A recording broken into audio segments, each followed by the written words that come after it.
दोस्तों, इस वीडियो में हम लोग बात करने वाले हैं अपने देश के तिरंगे के बारे में। इसमें हम लोग ये देखेंगे कि हमारे तिरंगों को प्रोटेक्ट करने के लिए क्या क्या रूल एंड रेगुलेशन बनाया गया है भारत के अंदर। ऐसे कौन सी लॉ है जो हमारे तिरंगे को प्रोटेक्ट करती है, और ऐसा कौन कौन सा काम है कि जो लोग करते हैं तो उसकी वजह से वो देशद्रोह के या फिर उनके खिलाफ जो है वो केस फाइल हो सकता है। तो फिर करते हैं इस वीडियो को स्टार्ट। तो आपने श्यामलाल जी की एक पंक्ति जरूर सुनी होगी जिसमें उन्होंने ये बोला था, झंडा ऊंचा रहे हमारा विजयी विश्व तिरंगा प्यारा। झंडा ऊंचा रहे हमारा विजयी विश्व तिरंगा प्यारा। तो जैसे कि आपको पता है कि हम भारतीय जो है वो अपने तिरंगे से बहुत ज़्यादा प्यार करते हैं, और इसकी आन बार और शान को मेंटेन रखने के लिए हम किसी भी हद तक गुजर सकते हैं। तो इस वीडियो में हम लोग देखेंगे कैसे हम लोग अपने तिरंगे ऑनरेबली होस्ट कर सकते हैं। तो हमारे भारत देश का जो राष्ट्रीय ध्वज है उसको हम तिरंगे के नाम से भी जानते हैं। तो इसमें जनरली 3 रंग हैं। पहला तो जो सबसे ऊपर में है वो केसरी रंग है, बीच में जो है वो क्या बोलते हैं वाइट कलर है, और जो सबसे नीचे है वो हरा रंग है। और इन तीनों कलर की जो प्रोपोर्शन होती है वो बिल्कुल सेम होती है। तिरंगे के बीच में एक चक्र होता है जिसे कि अशोक चक्र भी कहा जाता है। इसके अंदर 24 तिल्लियाँ होती हैं।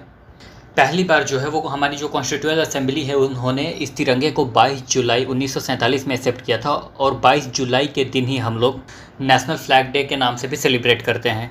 तो अभी जो नेशनल फ्लैग हमारा दिखता है वो अभी ऐसा है, बट पहले ऐसा नहीं था। इसको कितनी बार चेंज किया गया। पहले जो सबसे पहला जो नेशनल फ्लैग था हमारा उसमें रेड कलर और येलो कलर और ग्रीन कलर था, और इस तिरंगे को 7 अगस्त 1906 को कोलकाता में होस्ट किया गया था।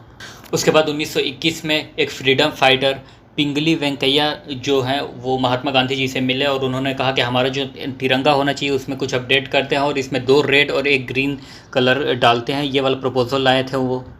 तो इसलिए जो मीटिंग हो रही थी कांग्रेस की मीटिंग हो रही थी कराची के अंदर 1931 में, तो वहाँ पे हम लोगों ने रेड के जगह पे केसरी रंग अडॉप्ट किया, क्योंकि जो रेड कलर और है वो थोड़ी रिलीजियस के लिए भी आ रहा था। उसके बाद जो फाइनल हमारा जो तिरंगा बना वो 22 जुलाई 1947 को जो शेप दिया गया तिरंगे का वो अब तक चले आ रहा है। हम सब चाहते हैं कि हमारा जो तिरंगा है वो विश्व के सबसे ऊंचे जगह पर रहे, हमेशा लहरता रहे। तो इस चीज़ को मेंटेन रखने के लिए कुछ एक्ट बनाया गया है। तो पहला जो एक्ट आता है वो आता है provision of the emblems and names prevention of improper use act 1950। इससे भी आप होस्टिंग और ऑनर को मेंटेन रख सकते हैं। दूसरा आता है the Prevention of Insult of National Honour Act 1971। ये एक्ट बताता है कि कैसे आपको जेल भेजा जा सकता है अगर आप डिसरिस्पेक्ट करते हो हमारे तिरंगे को। ये एक्ट क्लियरली बोलता है कि किसी भी तरह की अपवित्रता, तिरंगे की किसी भी तरह की अपवित्रता जो है वो अलाउ नहीं है, या तो उसे फाड़ना, जलाना, ना ही सिर्फ फ्लैग की, वो किसी भी नेशनल सिंबल की, जैसे कि हमारा संविधान हो गया, हमारा नेशनल एंथम हो गया, उसके बाद जो हमारा इंडियन मैप हो गया, किसी ऐसी भी चीज़ों को आप कुछ भी डिसरिस्पेक्ट नहीं कर सकते। इसका जो सेक्शन 2 है वो ये बोलता है कि अगर आप किसी भी पब्लिक प्लेस में तिरंगे को जलाते हो या उसको फाड़ते हो या फिर उसको ख़राब करते हो, उसको अशुद्ध करते हो, या उसके ऊपर किसी चीज़ की पेंटिंग वेंटिंग या जो करते हो, या फिर उसको अगर आप नष्ट करते हो या उसको रौंदते हो, या तो वो अगर कंटेम्प्ट भी करता है। कंटेम्प्ट करने का मतलब हो गया जैसे गाली भी देता है अगर, या फिर कुछ इंसल्ट करता है, तो वहाँ पे उसके ऊपर कंटेम्प्ट का चार्ज भी बनेगा। और अगर उसके ऊपर जो कंटेम्प्ट लगा है वो प्रूफ हो जाता है तो उसको 3 साल की सज़ा दी जाएगी और फ़ाइन भी देना पड़ेगा उसको। जैसे कि आप डिप नहीं कर सकते तिरंगे को, उसको हमेशा हाई पे रखना है, हमेशा ऊंची जगह पे रखना है। आप तिरंगे को वेव नहीं कर सकते, उसको झुका नहीं सकते हो नीचे। और जो तीसरी बात है, आप उसको ड्रेप नहीं कर सकते, मतलब आप उसको बॉडी के चारों तरफ लपेट नहीं सकते, या ऐसा कोई ड्रेस नहीं बना सकते जिसमें कि हमारा तिरंगा शामिल हो जाए। एक्सेप्ट ये सिर्फ अलाउ है ड्रेपिंग, वो है सिर्फ स्टेट फ्यूनरल्स में, या तो फिर जो आर्म फोर्स में होते हैं, जो सैनिक होते हैं, उनकी जो लास्ट जर्नी होती है, जैसे कि जो सैनिक शहीद होते हैं उनको जब घर के दौरे पे ले जाया जाता है तो सिर्फ उन्हीं की बॉडी के ऊपर ये तिरंगा जो है वो लपेटा जाता है। आप तिरंगे को किसी रुमाल की तरह यूज़ नहीं कर सकते, ना ही इसको किसी पट्टी की तरह यूज़ कर सकते हैं, पट्टी में नैपकिन की तरह नहीं यूज़ कर सकते। उसके बाद आप इसको किसी भी चीज़ का कवर नहीं बना सकते हैं। होस्टिंग के टाइम पे आप जो तिरंगा है वो कभी भी ज़मीन को टच नहीं करना चाहिए। दूसरी बात कि वो पानी में नहीं भीगना चाहिए। और तीसरी बात जो होगी कि आप तिरंगे को उल्टा नहीं पकड़ सकते हैं। ये जो सारी बातें हैं वो 1971 के एक्ट में आती हैं।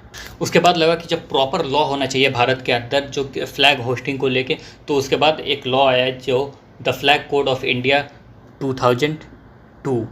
इसने हर भारतीय को राइट दिया कि आप जो है वो फ्लैग को होस्ट कर सकते हैं, मतलब आप तिरंगा लहरा सकते हैं।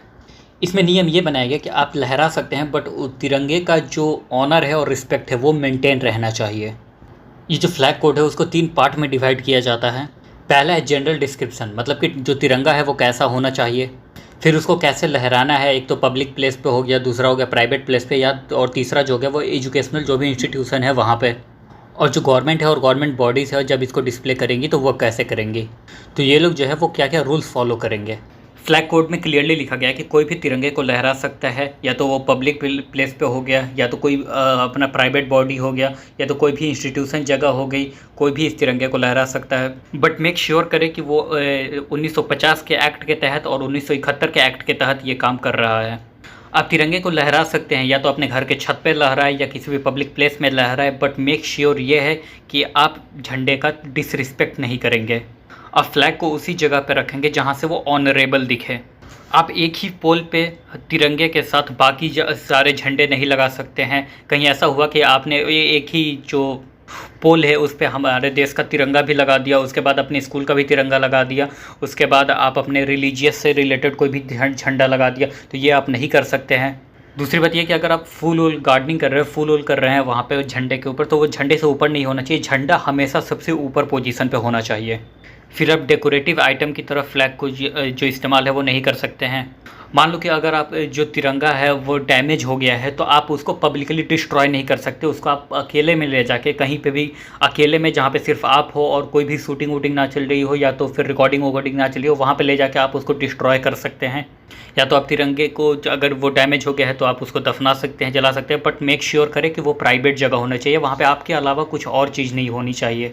आपने देखा हो कि रोड पे जो झंडे तिरंगे बिकते रहते हैं, फिर बच्चे खरीदते हैं, या फिर तो वो खरीदते हैं तो उनको जैसे भी यूज़ करना होता है यूज़ करते हैं, फिर उसके बाद फेंक देते हैं ले जाकर डस्टबिन में। तो ऐसा बिल्कुल नहीं करना है, क्योंकि इससे हमारी जो तिरंगा है उसका बहुत ज़्यादा डिसरिस्पेक्ट होता है। तो ऐसा बिल्कुल भी नहीं करना है।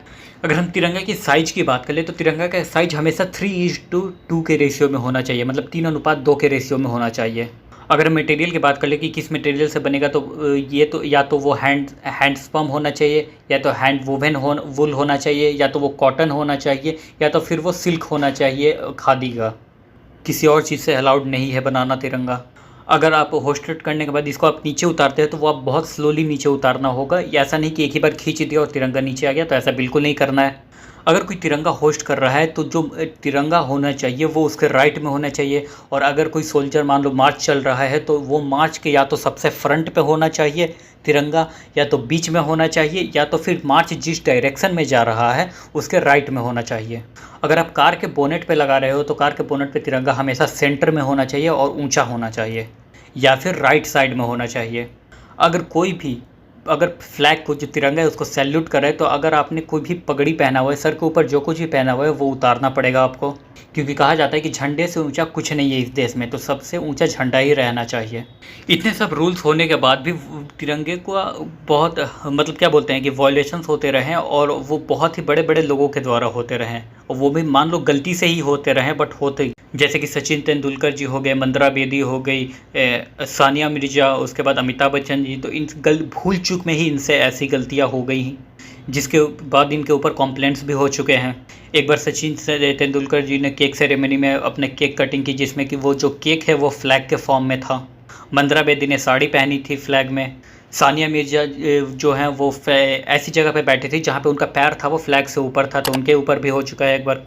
वही अमिताभ बच्चन जी ने चारों तरफ अपने फ्लैग को ड्रेप कर लिया था, ओढ़ लिया था फ्लैग को। उसके बाद एक बार शाहरुख खान के साथ जो फ्लैग की फ़ोटो आई थी तो फ्लैग को उन्होंने नीचे झुका के पकड़ा हुआ था, तो वो भी एक फ्लैग की इंसल्ट थी। तो और इस तरह की इंसल्ट जो है वो अलाउ बिल्कुल भी नहीं है। हाल ही में फार्मर प्रोटेस्ट में एक फार्मर की डेथ हुई है जिनका नाम है बलविंदर सिंह, जो कि 32 साल के थे।